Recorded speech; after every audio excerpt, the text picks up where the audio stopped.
Hi, Lauren and Michael. I'm talking to both of you at once today. I think the message I have for both of you is the same. Um, Now, Lauren, you have wonderful content. You have a clear mission. I really admire that of all the things you chose to do, you chose this. I love your restraint, beautiful font selection, although these are almost the same in a way.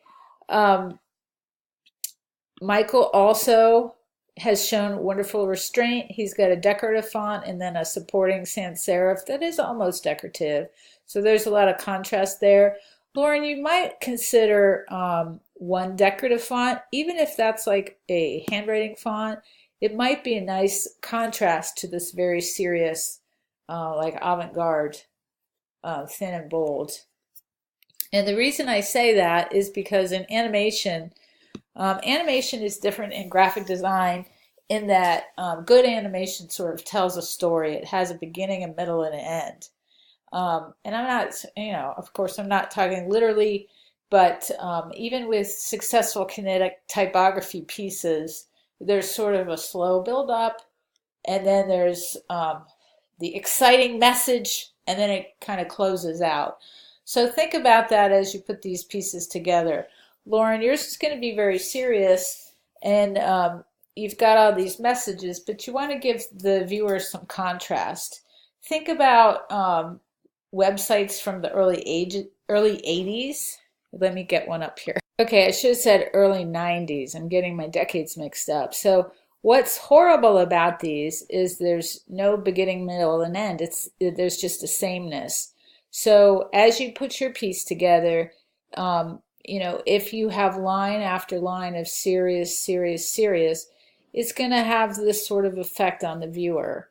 So consider the message that you want to be the strongest. Do something slightly different with it.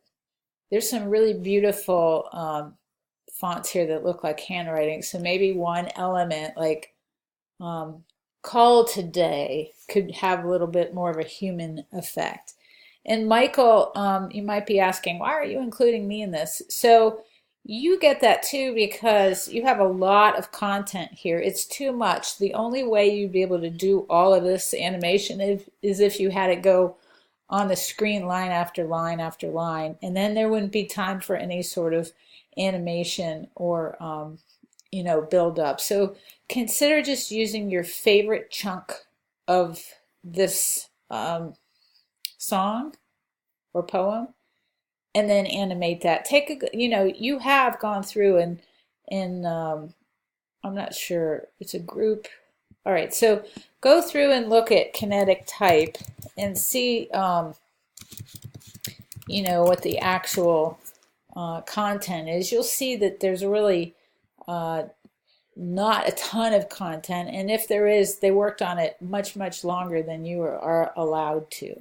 Okay, so take a good look at this kinetic typography channel and really think about your time frame. Like I admire that you're so ambitious, but the movies, the minimum length is 45 seconds, and that alone will take you most of the class. Anyway, I'm super excited. You both have really strong directions, and I can't wait to see what you're going to do with it. Let me know if you have any questions.